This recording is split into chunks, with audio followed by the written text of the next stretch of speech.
Assalamualaikum warahmatullahi wabarakatuh. Waalaikumsalam warahmatullahi wabarakatuh. A'udzu billahi minasyaitonir rajim. Bismillahirrahmanirrahim.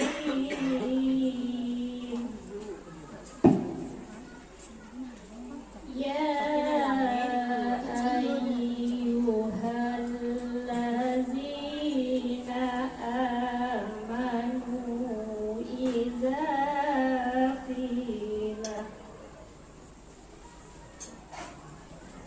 allazina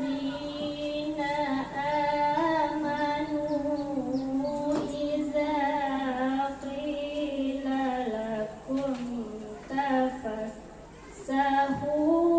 fil majalisi fafsahu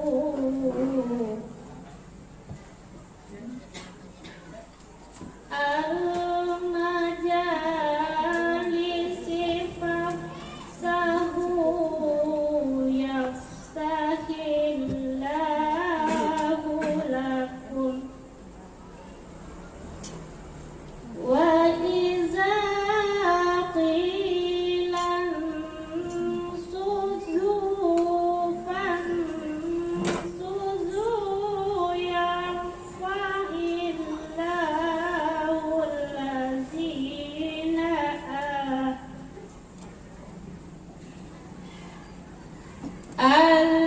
allazina amanu minkum wallazina utul ilma darajat wallahu bima ta'maluna khabir. Ya ayyuhallazina amanu iza najaitumur rasul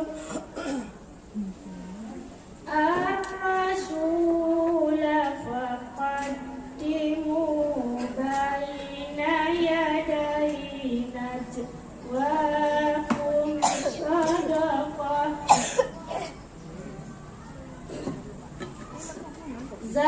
zalika khairul lakum wa atharu fa in lam tajidu fa inna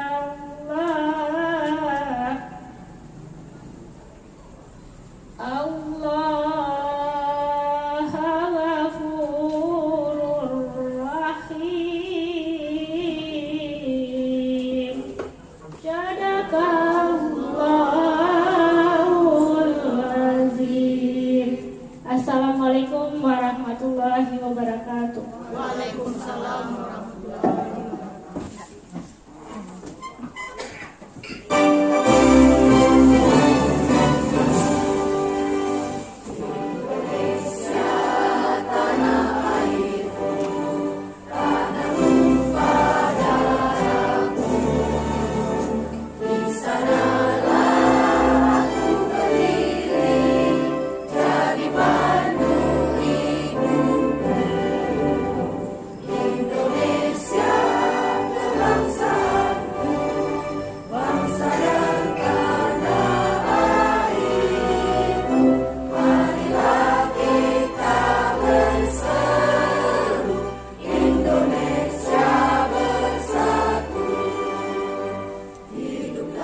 Baik, sebelum pemaparan dilaksanakan oleh pemateri, sebelumnya Ibu Ria Anita akan mengadakan ice breaking terlebih dahulu. Kepada beliau disilakan. Ice breaking.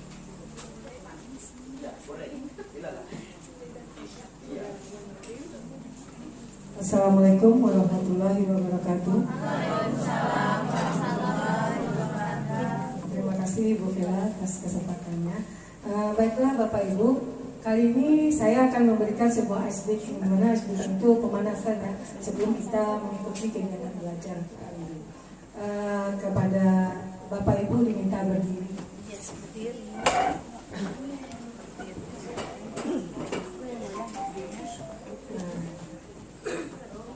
Bapak Ibu masih ingat berhitung?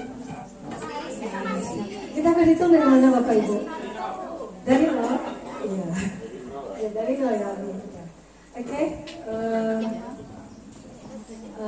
Kita mulai berhitung ya. Bapak Ibu nanti kalau ketemu angka 3, Bapak sebut boom.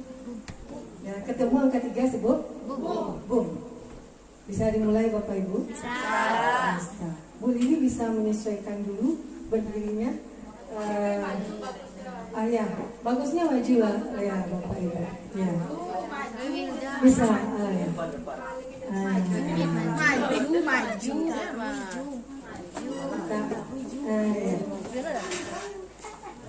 Maaf ya Bapak Ibu. Hah? Boom ya. Kalau ketemu angka 3 sebut boom. Ya. Boom ya, boom ya. Siap Bapak Ibu? Siap. Kalau kita di depan gimana Bu? Udah nggak usah. Ikut 3.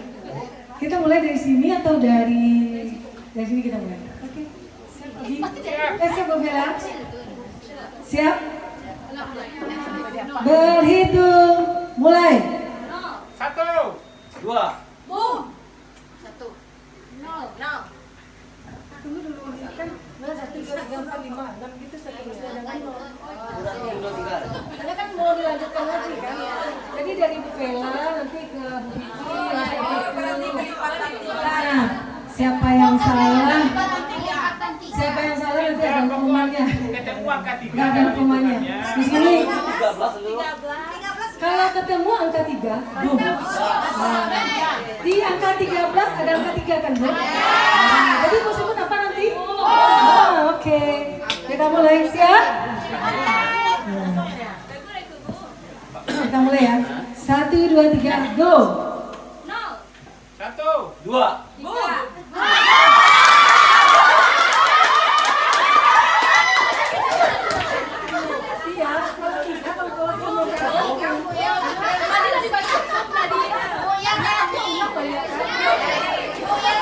Bagaimana Bapak Ibu? Kita lanjut ya. Kalau buriannya ikut atau tidak? Oke, kita mulai. 1, 2, 3, go. 1, 2. 5.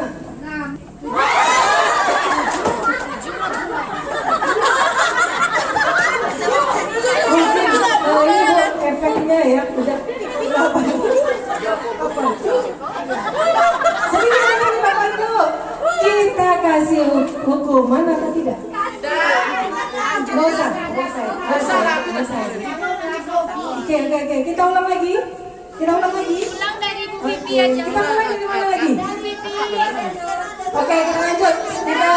Kita mulai dari Bu Silvi. Berhitung mulai, go.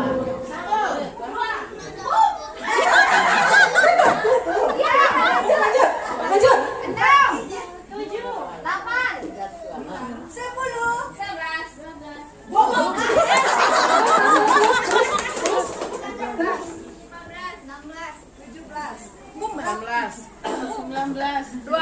19.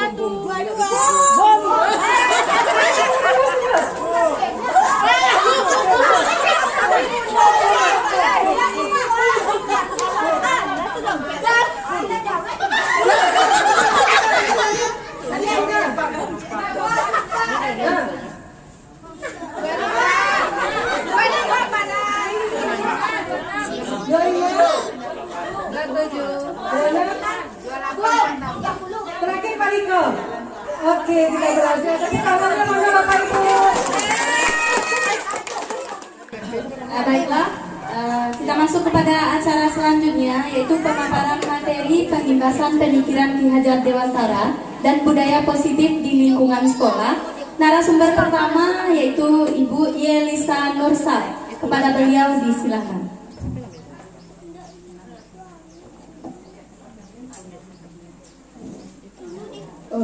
Bismillahirrahmanirrahim. Assalamualaikum warahmatullahi wabarakatuh.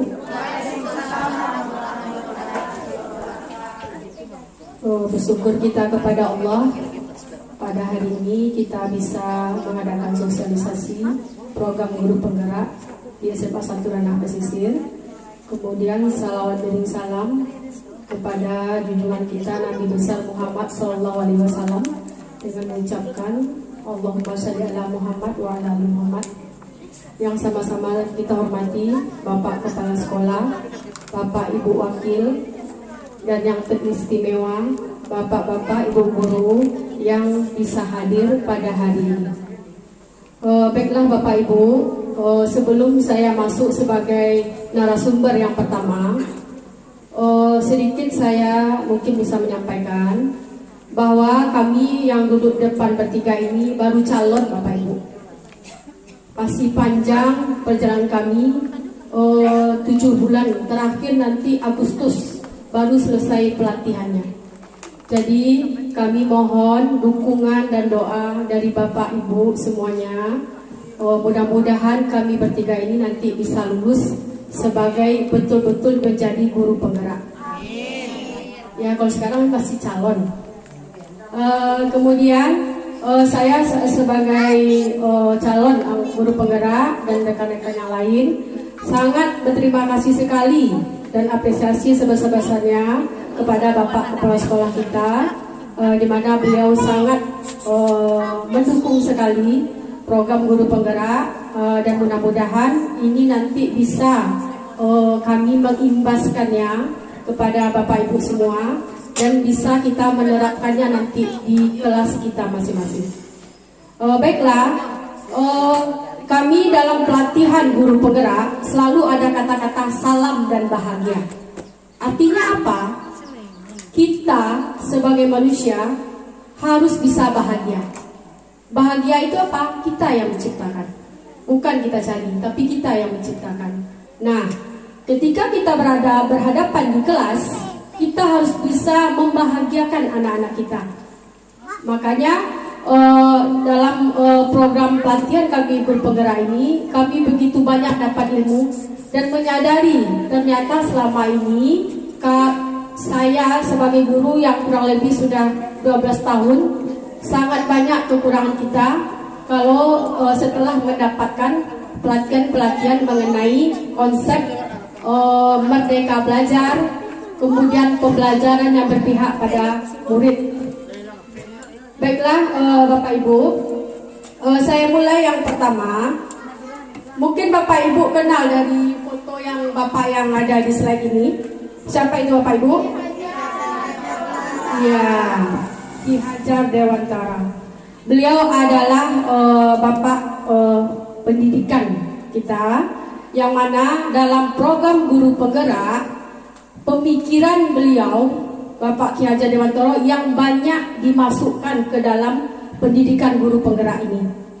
Nah, kemudian yang pertama saya akan menjelaskan tujuan sosialisasi program guru penggerak adalah agar warga sekolah memahami dan mengetahui tentang pemikiran filosofi pendidikan Ki Hajar Dewantara dan menjadikan budaya positif di sekolah terkait dengan merdeka belajar.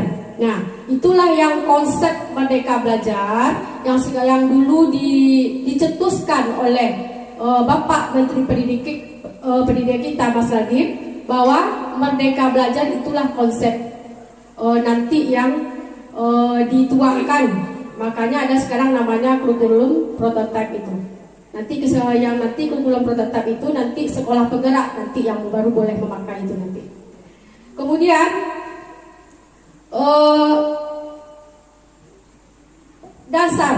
dasar pendidikan menurut Ki Hajar Hajar Dewantara, kita ini Bapak Ibu hanya bisa menuntun.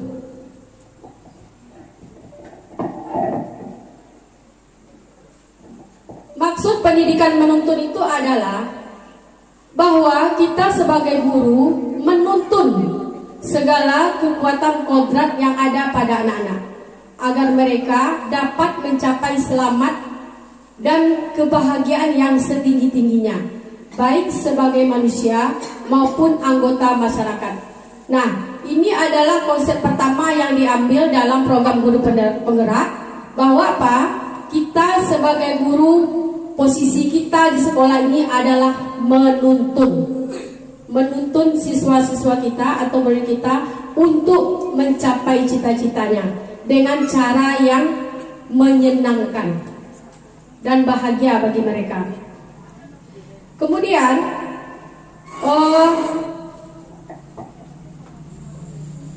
dasar pendidikan yang menuntun itu apa? Pendidik itu tumbuh atau hidupnya kekuatan kodrat yang ada pada anak-anak agar dapat memperbaiki lakunya hidup dan tumbuhnya kekuatan kodrat. Artinya apa? Anak-anak kita ini memiliki kodrat alam dan kodrat zamannya masing-masing.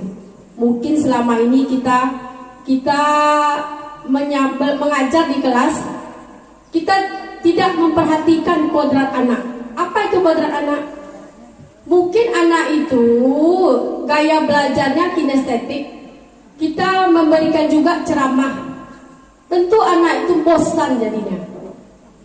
Nah, mungkin gaya belajar anak ini audiovisual. Dia ketika kita tayangkan video, dia lebih menangkap apa yang kita sampaikan. Kita paksakan juga dia untuk mencatat atau ceramah. Nah, disitulah kita yang banyak salah dalam konsep merdeka belajar tadi. Kemudian anak-anak itu tumbuh sesuai dengan zamannya. Artinya apa? Kita mendidik siswa sekarang generasi Z namanya. Apa itu generasi Z? Generasi digital. Jadi kita tidak bisa melarang anak untuk tidak memakai HP. Nah, bagaimana solusinya? Nah, solusinya guru diminta berkreativitas di dalam kelas. Silahkan Bapak Ibu berinovasi selagi penggunaan HP itu terkontrol betul-betul dalam menggunakan media pembelajaran atau mencari sumber belajar. Kenapa begitu? Kenapa? Kalau kita tidak mengikuti perkembangan anak sesuai dengan zamannya, mungkin bisa nanti kita akan ditinggalkan oleh siswa-siswa kita sendiri. Contoh sederhana, siswa kita sekarang sudah bisa mereka membuat blog segala macam, mereka sudah bisa mempunyai media-media pembelajaran dari aplikasi-aplikasi mereka, siswa kita sudah bisa. Nah, apa kita akan tertinggal dengan anak kita? Tentu tidak, Bapak Ibu. Saya di sini juga masih belajar, masih jauh. Masih belajar bagaimana kita mencoba untuk berinovasi di dalam kelas sesuai dengan ilmu yang didapat dalam program pendidikan guru penggerak ini. Selanjutnya, nah, dasar pendidikan Ki Hajar Dewantara itu adalah Ingarso Sung Tulodo. Itu pertama. Kemudian guru itu memberi apa itu? Sebagai di belakang menuntun, di depan sebagai contoh. Kemudian Ing Madya Mangunkarso, Tut Uri Handayani. Nah, artinya apa? Kita sebagai guru adalah individu yang digugu dan ditiru oleh murid kita. Nah, ketika murid kita telah merasakan senang atau nyaman belajar dengan kita, yakinlah Bapak Ibu, siswa kita tidak akan pernah keluar dari kelas kita. Kenapa? Karena dia sudah merasakan kesenangan, kenyamanan ketika belajar dengan kita di kelas. Itu yang konsep dari Ki Hajar Dewantara. Selanjutnya adalah konsep merdeka. Manusia merdeka adalah manusia yang hidupnya lahir atau batin tidak tergantung kepada orang lain, akan tetapi bersandar atas kekuatannya sendiri. Kemudian, maksud pengajaran dan pendidikan yang berguna untuk beri kehidupan bersama adalah memerdekakan manusia sebagai bagian dari persatuan rakyat. Artinya apa? Kita harus bisa mendengarkan murid kita. Kita harus bisa kalau perlu kita mencari tahulah apa sebab siswa kita itu mungkin malas belajar, tidak fokus ketika belajar, kemudian mengapa dia sering bolos, tidak masuk ketika di jam pelajaran mungkin. Nah, memang berat Bu tugas kita sebagai guru. Kita harus bisa menyelami anak itu. Yang selama ini mungkin kita salah kaprah tentang apa itu dalam mendidik anak di sekolah itu. Kemudian yang ke-11 yaitu pengaruh pengajaran itu umumnya memerdekakan manusia atas hidupnya lahir, sedang merdekanya hidup batin itu terdapat dari pendidikan. Nah, makanya Ki Hajar Dewantara mengatakan merdeka batin itu dari pendidikan, merdeka lahir itu dari pengajaran.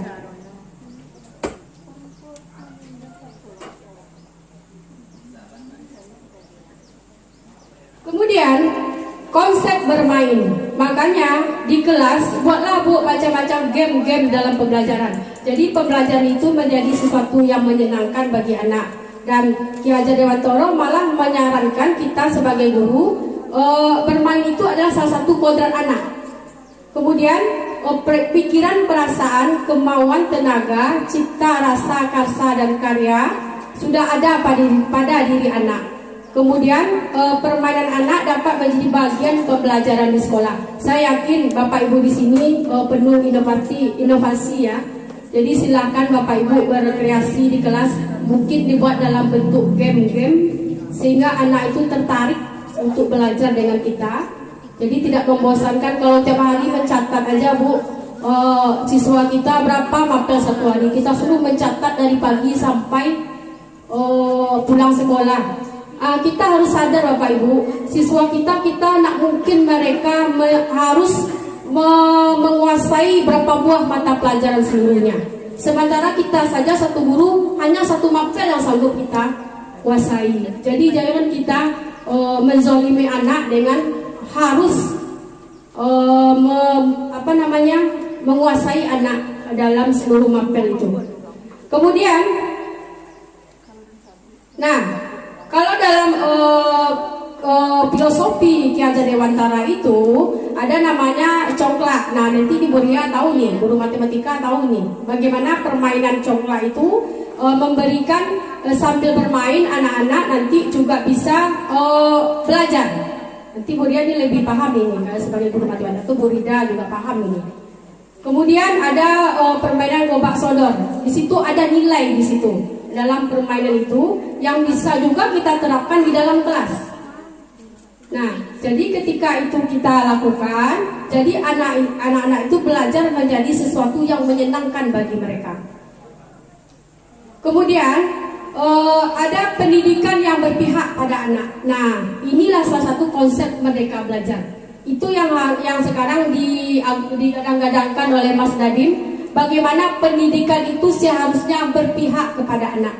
Apa itu pendidikan yang berpihak pada anak? Bebas dari segala ikatan, dengan suci hati mendekati sang anak, bukan untuk meminta sesuatu hak, melainkan untuk, dan di sini kata-katanya berhamba. Sebenarnya ini bukan maksudnya berhamba itu bukan seperti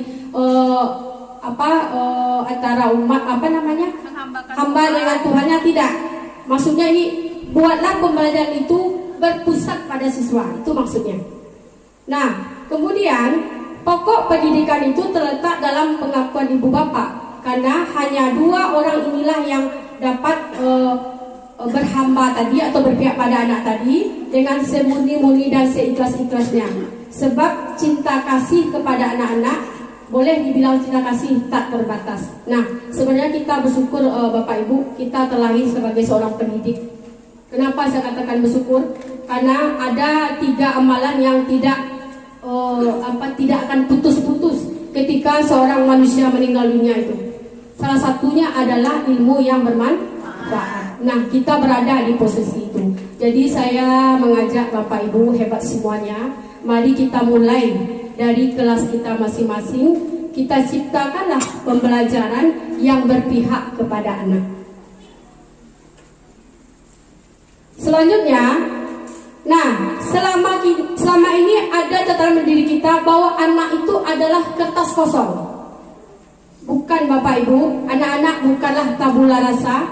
Anak bukanlah kertas kosong yang bisa digambar sesuai keinginan orang dewasa. Tapi anak lahir dengan kekuatan kodrat yang masih samar-samar.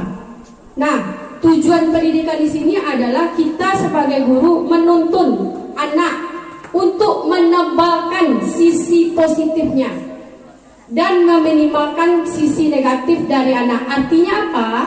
Anak itu tidak semuanya bertingkah laku baik. Kadang anak itu ada yang mungkin sering Bapak Ibu merasa menyebalkan, tapi itulah anak. Kenapa? Nah, tugas kita sebagai guru meminimalkan sisi negatif anak itu. Bagaimana caranya? Bapak Ibu, ya saya yakin Bapak Ibu pandai itu untuk mengajak anak itu merubah perilakunya. Itu trik-trik dari Bapak Ibu di dalam kelas nanti. Kemudian budi pekerti. Budi pekerti adalah watak karakter adalah bersatunya perpaduan harmonis antara gerak pikiran, perasaan dan kehendak atau kemauan sehingga menimbulkan tenaga dan semangat. Budi adalah pikiran, perasaan, kehendak dan kemauan, sedangkan pekerti adalah tenaga. Jadi cipta, rasa dan karya merupakan keseimbangan atau keselarasan dalam hidup. Contohnya tadi pada permainan yang disampaikan dalam gerobak sodor itu. Jadi silakan Bapak Ibu berkreasi di kelas, tapi sesuaikan dengan KD yang akan diajarkan ke anak dalam bentuk permainan kah, dalam bentuk game kah. Saya rasa Bapak Ibu semuanya bisa itu berkreasi di dalam kelas.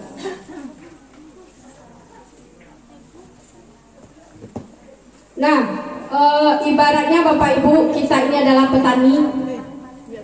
Ya, seorang petani dalam hakikatnya sama kewajibannya dengan seorang pendidik yang menanam. Contohnya menanam jagung, hanya dapat menuntun tumbuhnya jagung. Ia dapat memperbaiki kondisi tanah, memelihara tanaman jagung, memberi pupuk dan air, membasmi ulat-ulat atau jamur-jamur yang mengganggu hidup tanaman padi dan sebagainya. Nah, kalau kita petani, siapa jagungnya Bapak Ibu? Siswa. Jadi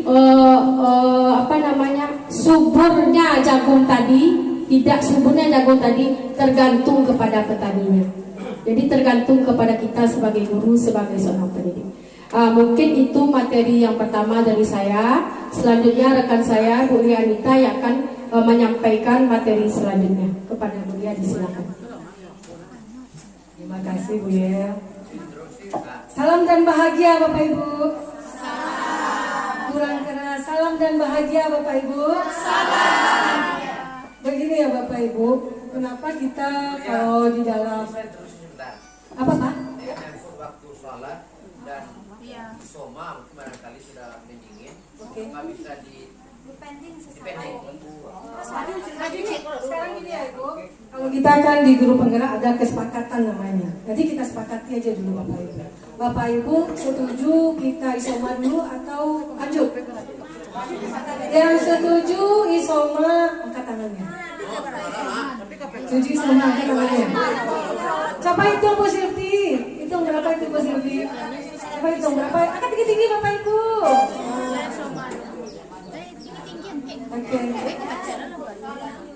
Oke, baik.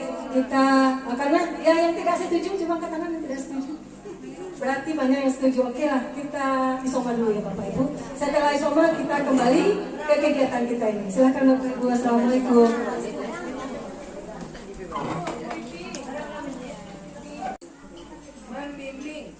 Tabula rasa.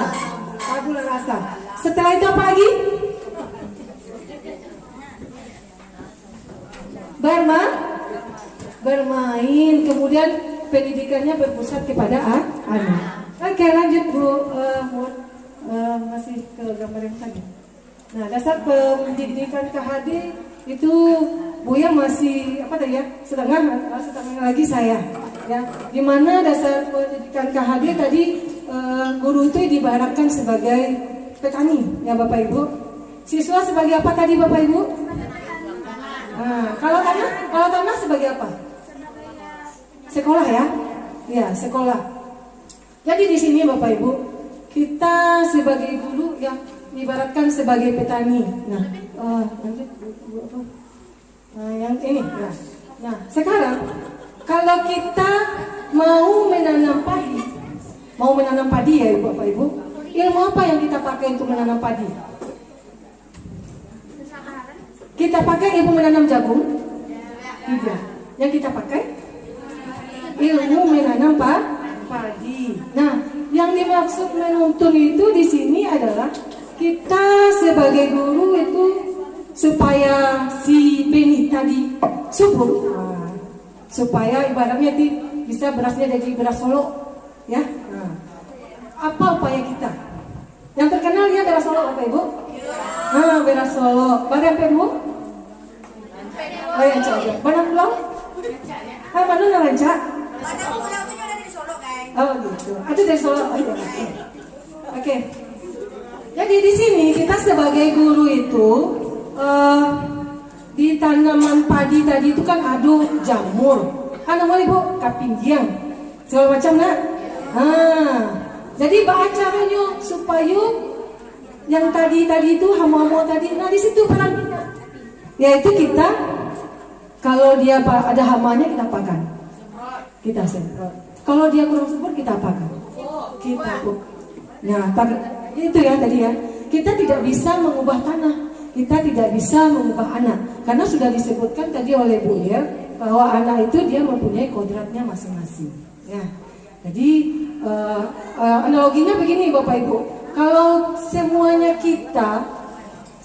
suka memakai baju batik, apa yang terjadi? Kalau saudara Nawa suku pakai baju batik, apa yang terjadi? Kompak. Boring ya Bu Ines, iya boring. Apa lagi?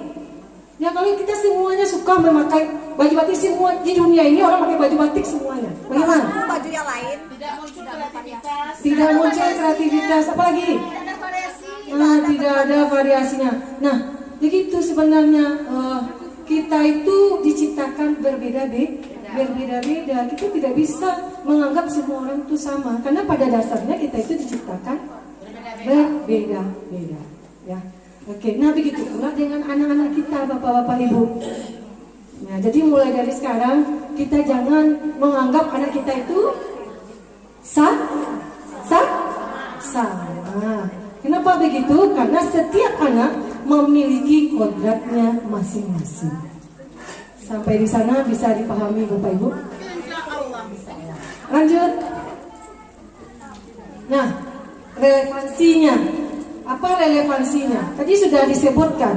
Relevansinya pemikiran KHD ini sudah ya. Ini pemikiran KHD ini sudah dipakai mulai dari CBSA, apalagi kurikulumnya Bapak Ibu? KTSP, K13, kurikulum prototipe yang sekarang ini sedang digaung-gaungkan ya Bapak Ibu. Jadi itu mereka sudah menggali pemikiran KHD, sudah ada di dalamnya. Jadi pemikiran KHD ini sangat relevan dengan perkembangan zaman. Nah, kemudian tadi ada Bu yang menyembah apa tadi Bu ya? Nah ini Bapak Ibu, itu di zaman tahun berapa dulu KHD mengeluarkan statement seperti itu?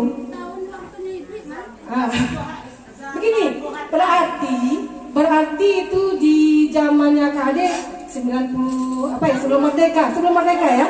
Nah, mungkin di zaman itu pernyataan itu sudah paling keren yang dikeluarkan, ya. Nah, jadi kalau untuk zaman yang sekarang, dia kesannya gimana gitu ya, menghamba pada anak itu seolah-olah makhluk dengan Tuhannya. Jadi itu maksudnya bukan begitu ya Bapak Ibu. Di zaman KHD itu mungkin itu bahasa yang paling keren dulunya. ya bahasa yang paling keren. Tapi kalau kita bawa ke abad 21, yang menghamba pada anak itu, menuntun itu artinya itu adalah sama dengan keterampilan abad 21. Apa saja keterampilan abad 21? Keterampilan komunikatif, keterampilan berpikir kritis, dan inovatif. Nah, itu yang dimaksud, atau bisa disebut juga dengan studi center ya. Semua itu berpihak pada anak. Yang banyak melakukan kegiatan itu adalah siswa. Kita di sini hanya sebagai fasilitator saja, ya, fasilitator. Tapi kalau lemah kita kuatkan ya Bapak Ibu, memfasilitasi ya. Lanjut, kita lanjut ke profil pelajar Pancasila, dan ada judulnya nilai seorang guru, ya Bapak Ibu. Jadi sebelum kita masuk ke budaya positif, di sini ada namanya profil pelajar Pancasila. Nah, profil pelajar Pancasila ini nanti alurnya pada Merdeka Belajar. Nah, profil pelajar Pancasila ini bisa terlaksana itu dilihat dari nilai seorang guru. Nah, apa saja? Ada berapa nilai seorang guru, Bapak Ibu? Ada berapa nilai seorang guru? Ada 5. Yang pertama, mandiri.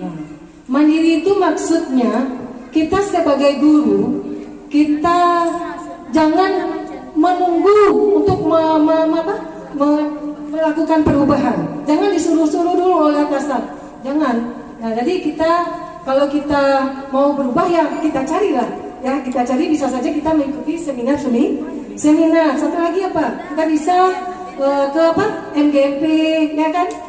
Kemudian ada lagi contohnya kita mengikuti apa Bu ya? Program guru penggerak. Nah, itu salah satu yang dikatakan mandiri tadi, tanpa disuruh-suruh. Ya, lanjut, reflektif. Nah, jadi ini yang reflektif itu maksudnya setiap kita selesai melaksanakan kegiatan PBM, kita harus sering-sering melakukan refleksi diri. Nah, kita kan tadi ngajar, kita refleksi kelemahannya di mana, kelebihannya di mana. Jadi untuk perbaikan kita berikutnya dalam mengajar nantinya ya Bapak Ibu. Lanjut, kolaboratif. Ada yang tahu apa itu kolaboratif? Ya, kolaborasi, betul Bu Vina. Kolaborasi, kerjasama dengan teman sejawat, teman serumpun. Misalnya ada MGP matematika nanti ya Bu, kita sering berbagi informasi di sana nantinya. Nah, kemudian inovatif. Nah, inovatif di sini maksudnya kita sebagai guru, kita bagaimana Bapak Ibu? Ya, menerima pembaruan-pembaruan yang ada. Kemudian kita apalagi membuat model-model pembelajaran yang kita siap dengan perkembangan zamannya nantinya. Kemudian nilai seorang guru itu berpihak kepada murid, ya, atau istilahnya tadi menghamba pada anak. Nah, ya, berpihak pada murid di sini yang banyak melakukan kegiatan itu adalah siswa. Kita hanya sebagai fasilitator. Lanjut. Nah, di sini profil pelajar Pancasila itu kan sudah ada di dalam Pancasila. Ini bukan baru ya Bapak Ibu, ini sudah ada di dalam Pancasila kita. Yang pertama, profil pelajar Pancasila itu apa? Beriman dan takwa kepada Tuhan yang Maha Esa dan berakhlak mulia. Yang kedua, berkebinekaan global. Yang ketiga, gotong royong. Keempat, mandiri. 5, bernalar kritis. Dan 6, kreatif. Nah, sekarang Bapak Ibu, anak kita masuk yang mana? Anak kita yang mana? Gotong royong. Apa lagi? Bernalar kritis anak kita sudah. Yang beriman dan bertakwa bagaimana? Alhamdulillah. Nah, sekarang nilai seorang guru ini, apakah kita sudah ada ini? Ada ya Bapak Ibu? Ada mungkin. Oh gitu. Pas ujian gotong royong. Jadi gotong royongnya dalam hal yang negatif ya. Oke. Next. Ya. Kemudian budaya positif. Apa itu budaya positif? Budaya positif itu adalah suatu cara hidup yang berkembang dan dimiliki bersama oleh sebuah kelompok dan diwariskan dari generasi ke generasi. Tadi Bapak Ibu, sebelum masuk ke budaya positif, tadi saya memperlihatkan itu ada profil pelajar Pancasila, dan di sampingnya ada apa? Nilai dan peran apa? Guru. Nah, ya, budaya positif itu akan bisa tercapai ketika di situ ada kolaborasi dari Bapak Ibu gurunya. Nah, kolaborasi dari Bapak Ibu guru semua ya. Jadi budaya positif inilah yang nantinya menjadi kunci bagaimana kita membentuk siswa yang berkarakter kuat ya. Jadi berkarakter kuat itu seperti apa? Nanti ya, sesuai dengan visi dan misi sekolah kita. Nah, sekolah kita kan ada visi dan misinya ya Bapak Ibu. Iya. Lanjut. Sekarang perubahan paradigma. Sekarang coba Ibu ikuti petunjuk yang ada di depan ini. Ada A dan B. Duduknya berpasangan. Ada A dan B.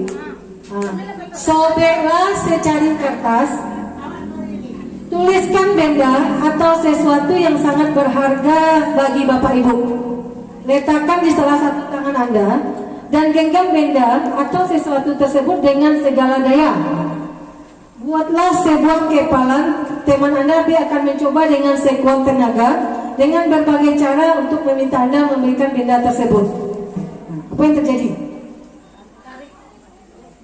Kan satu orang kan megang kertas, yang satu lagi posisinya apa? Jadi apa yang dia lakukan untuk mendapatkan yang berharga dari temannya tadi?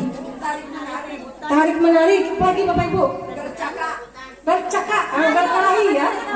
Lanjut. Saki-aki. Alay. Nggak pandai gua si Komarayu membujuk anak. Itu dibujuk anak. Oh, lagi.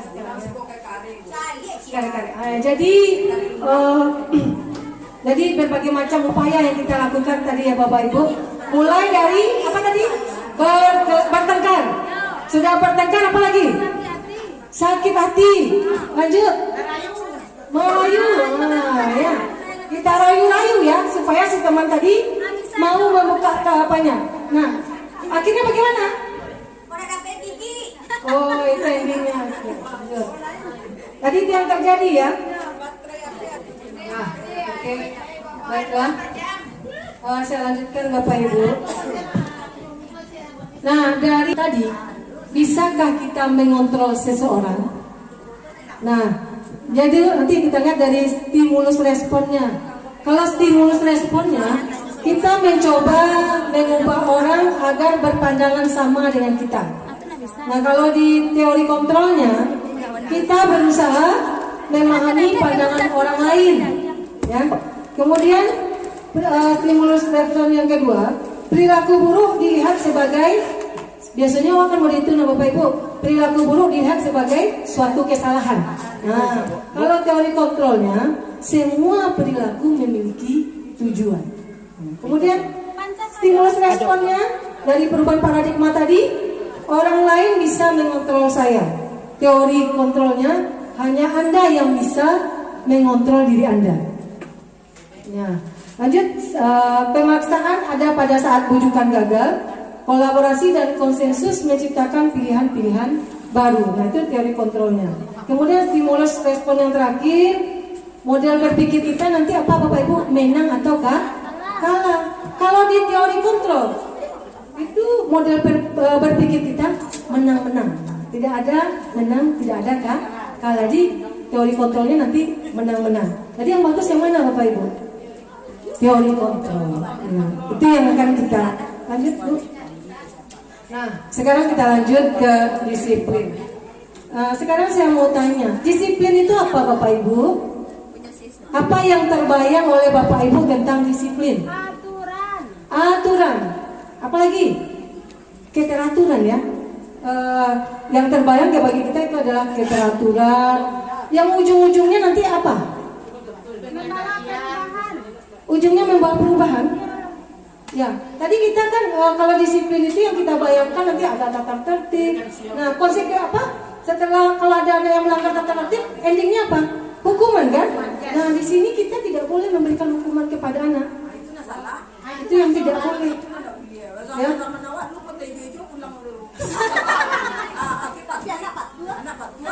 Ya.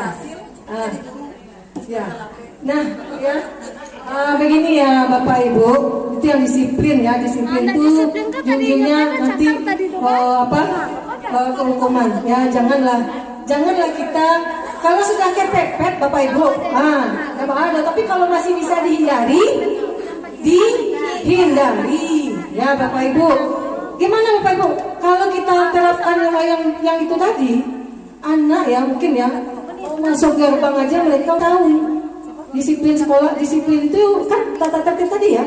Nah mereka kalau mau masuk muncullah, nanti pasti dapat disuruh cuci piring atau disuruh bersihkan WC. Itu nanti kemana itu anak-anak, bisa saja nanti anak dia di luar main, nggak mau dia lagi masuk kelas ya. Nah sekarang kita tinggalkan yang sifatnya memberikan hukuman. Kalau bisa dihindari ya Bapak Ibu. Lanjut. Nah di sini disiplin itu ya membuat orang menggali potensinya menuju sebuah tujuan apa yang dia hargai.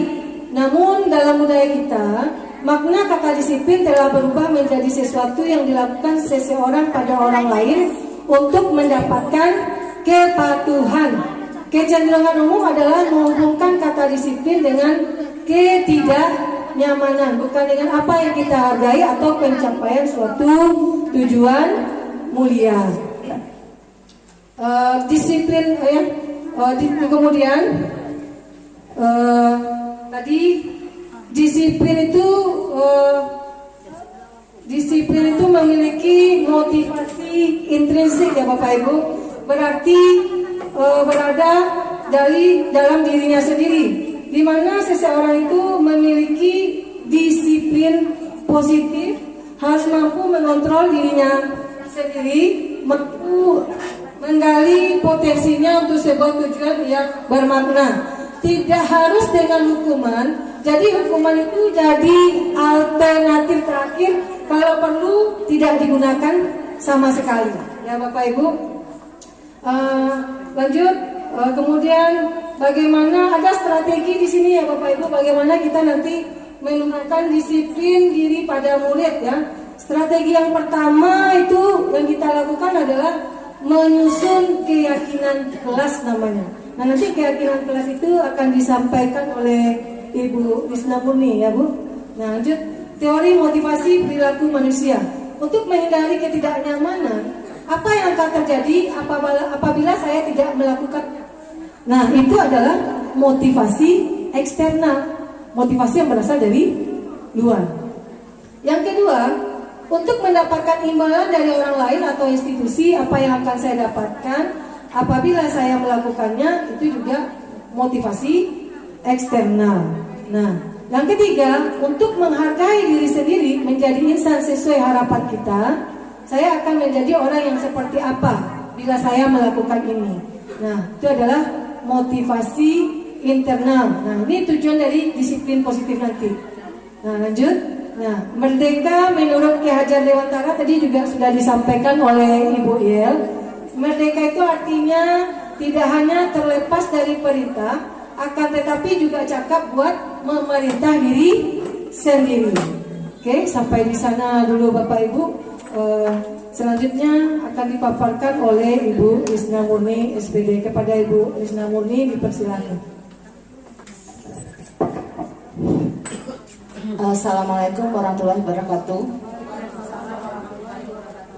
Oke, terima kasih Ibu, Bapak-bapak, Ibu yang telah hadir bersama kami. Di sini inilah akhir dari kita sendiri, di mana di sini kita melakukan budaya positif. Sebelum kita lakukan budaya positif, kalau tadi Bu Ria duduk ya, diri ya, kita lakukan secara duduk SD-nya. Kalau saya bilang ular, kita berdiri seperti ini semuanya. Kalau bilang ular seperti ini, gimana?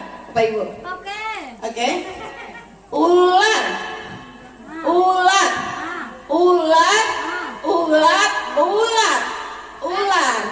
Oke, Bunda. Oke, terima kasih. Udah ya. kita tadi Bu Ria sudah memposisikan tadi sedikit kata pengantar budaya positif. Kita lihat inilah. Bapak Ibu, di sini kita ada lingkaran. Yang pertama peraturan kelas. Karena kita sudah punya peraturan kelas, kita juga peraturan sekolah seperti ada terpampang, malu datang terlambat, itu termasuk peraturan kelas. Tapi Bapak Ibu, kita sering-sering, kenapa kita melanggar? Karena itu peraturan, karena peraturan sering dilanggar, ya kan? Tapi kalau kita peraturan dengan satu kesepakatan kelas, dan dari kesepakatan kelas ada nilai-nilainya, mungkin akan berubah menjadi sebuah keyakinan kelas. Nah, keyakinan kelas. Misalnya kita sepakat bahwa kita semua tidak datang terlambat, datanglah tepat waktu. Masuklah kelas pada jam belajarnya. Nah, itu menjadikan sebuah keyakinan. Kesepakatan menjadi keyakinan dan membuat lingkungan yang sangat positif. Dengan lingkungan positif akan kita menjadikan budaya yang positif. Maka di antara Bapak Ibu guru semua dan anak-anak kita akan mempunyai karakter yang lebih baik. Ini ada mengapa tidak peraturan? Mengapa harus keyakinan kelas? Mungkin pertanyaan ini sering terjadi. Mengapa kita memiliki peraturan harus menggunakan helm bila mengendarai kendaraan roda 2? Mengapa kita mematuhi memakai 3M? Nah, ada jawaban-jawaban dari sini. Mungkin yang pertama adalah kena keselamatan kita. Mungkin Bapak Ibu guru yang dari jauh kalau tidak pakai helm terjadi kecelakaan mungkin ya. Itu jadi juga keselamatan juga dan kesehatan. Nah, juga kita mempunyai satu motivasi yang ada dari diri kita, bukan motivasi dari eksternal. Yang mana yang merupakan keyakinan kelas? Di sini kita lihat ada yang satu kata kelas, tepat waktu, mengucapkan salam, menjaga kebersihan sekolah, sebelum kegiatan, aktif pembelajaran, aktif. Menurut Bapak Ibu, manakah yang keyakinan kelas dan manakah yang keyakinan kelas? Di sini ada yang B, ada kesepakatan kelas. Kami guru dan murid saling menyayangi. B, kami yang murid yang semangat belajar. Kami murid yang peduli dengan teman-teman. Di sini mana yang menurut kita keyakinan kelas, yang A atau yang B? Keyakinan kelas itu bahasanya universal. Keyakinan kami guru dan murid. Ada yang kelas apa Bu yakin? Tunggu, Oke. Keyakinan kelas adalah kelas yang B ya. Nah, itu. Nah, oke. Jawaban yang benar adalah B. Kenapa? Kalimat yang berdampak positif. Terima kasih pada Bu Ria Sabriani. Karena di kelasnya telah ada kesepakatan kelas tertempel di dinding. Ya, di kelas 10 IPA 2. Itu mungkin Bapak Ibu bisa melihat. Mungkin saya belum mengarah kepada keyakinan, nanti akan mengarah kepada keyakinan. Nah, yang B ini kenapa kita keyakinan kelas? A, kami guru dan murid saling menyayangi.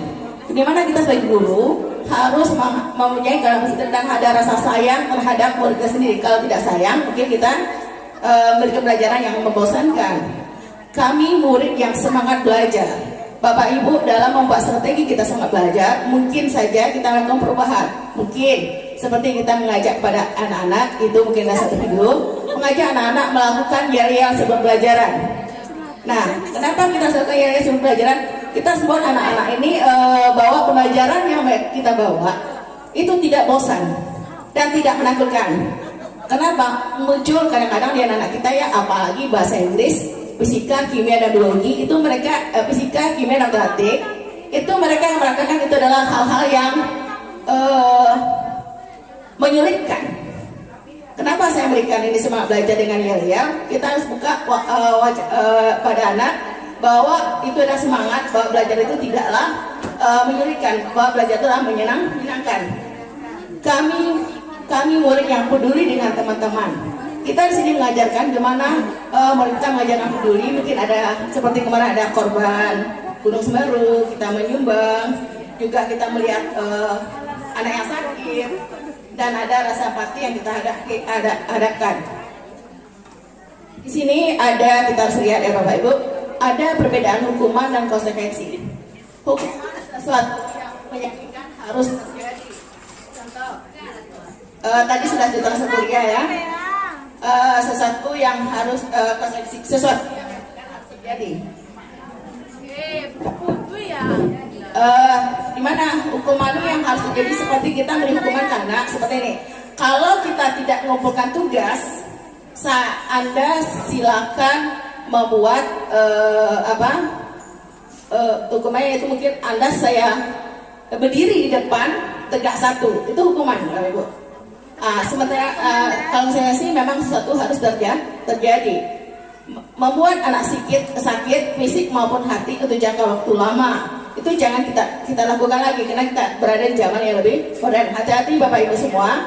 Baru-baru ini kita dengar salah satu guru di Pulau Jawa itu dihukum karena gara-gara mencubit anak, mencubit siswa sehingga dilaporkan. Sementara kasus itu membuat anak merasa tidak nyaman dalam jangka waktu pendek. Anak membenci kedisiplinan. Kalau dapat dan hukuman jangan anak membenci disiplinan. Kenapa? Sering kita harus terjadi dalam hal disiplin. Kita meminta anak untuk datang tepat waktu. Tapi sementara mereka datang terlambat, kita hukum mereka dengan hal yang lain. Dan kita hukum mereka dengan lari, dengan hal-hal yang membuat Anda benci terhadap kita. Satu hal, ada hal kalau kita berkesepakatan Bapak Ibu, itu setelah saya lakukan di sekolah IPA 2, kebetulan saya melakukan ini kesepakatan bagi anak-anak yang terlambat, bagi siswa terlambat, mereka sudah secara sadar meminta surat izin masuk ke piket tanpa disuruh. Alhamdulillah mereka bersedia dan tanpa disuruh mereka langsung masuk, langsung saja meminta surat izin masuk. Nah, di situ anak-anak mulai menghargai disiplin dan tidak ada paksaan. Mendorong anak menyakiti diri sendiri, konsep diri yang buruk, anak belajar untuk menyembunyikan kesalahan. Jangan buat anak kita belajar untuk menyembunyikan kesalahan Bapak Ibu. Ya baru ini kita dengar ada perkelahian ya. Kita nggak tahu masalah.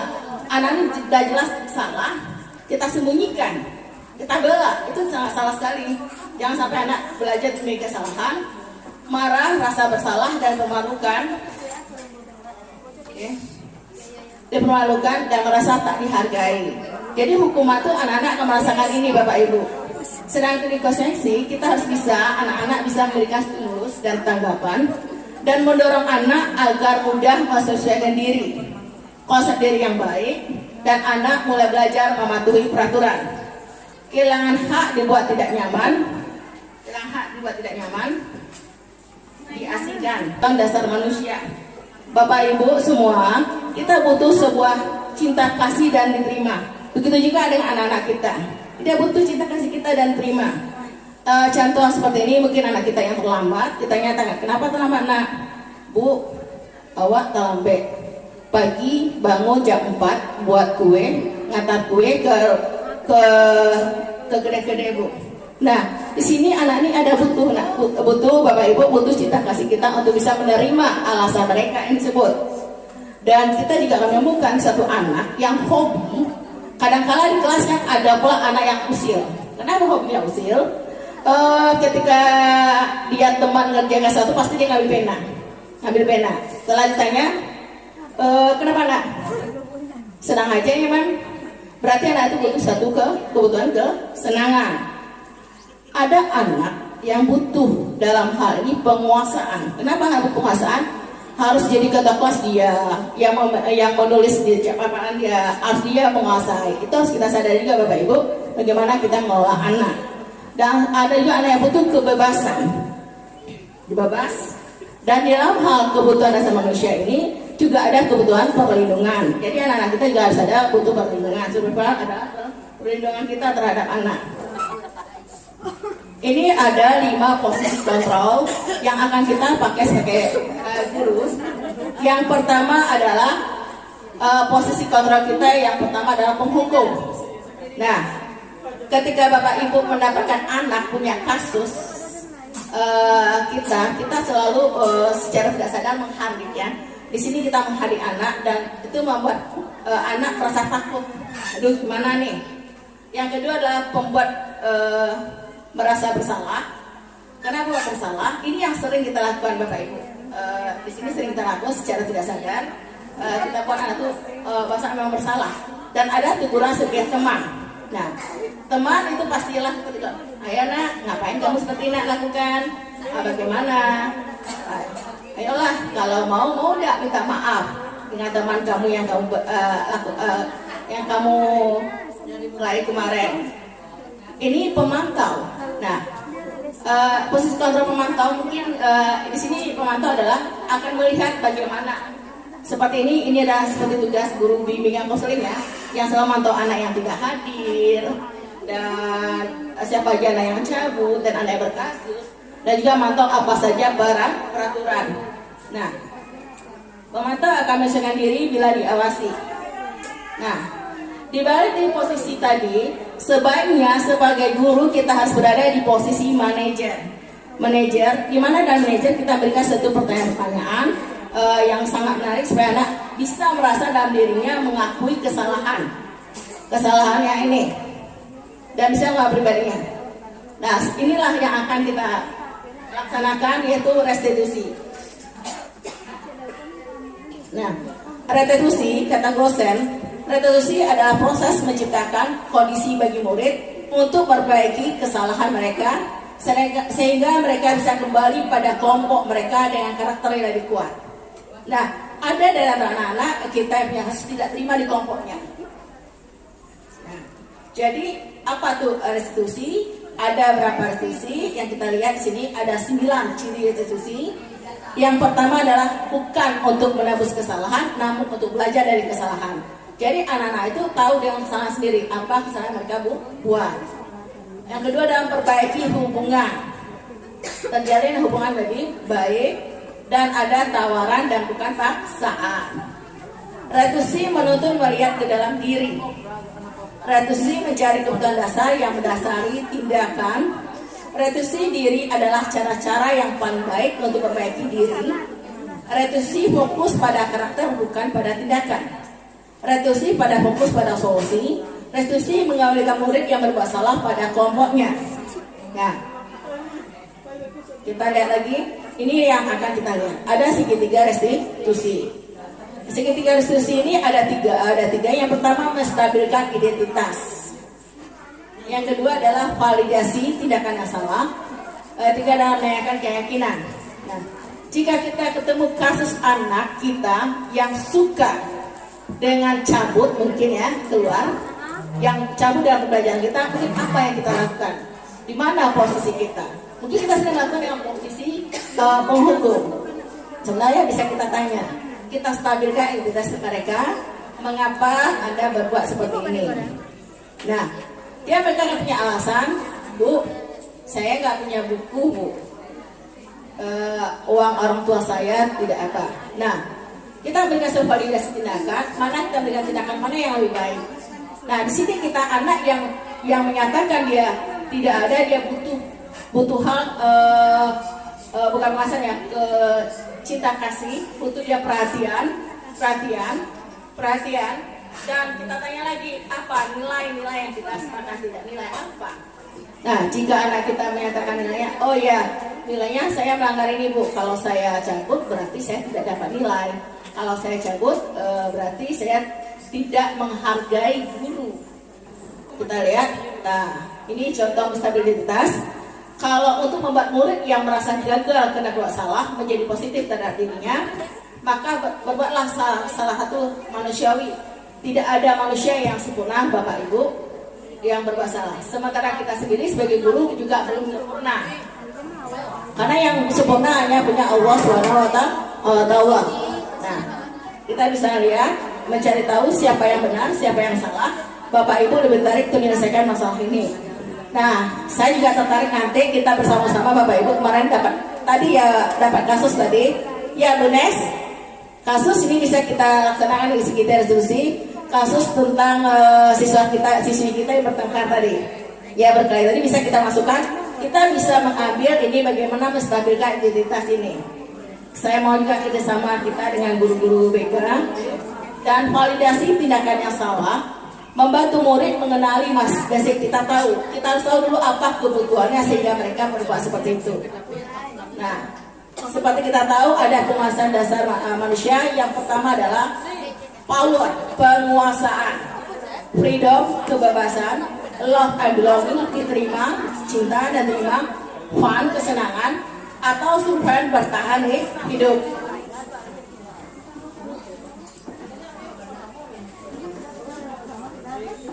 Nah, untuk menanyakan keyakinan, kita lihat lagi, kita hubungan dengan nilai-nilai yang ada. Kita mendasari manusia itu yang berinteraksi dengan orang lain. Contoh, nilai apa yang kita percaya di kelas, nilai kebajikan apa yang telah kita sepakati, kelas ideal apa sih? Oke, terima kasih. Jangan lupa kita bahagia. Sekian dari saya. Kalau ada yang salah dari kami, mohon maaf sebelumnya. Wabillahi taufiq wal hidayah. Wassalamualaikum warahmatullahi wabarakatuh.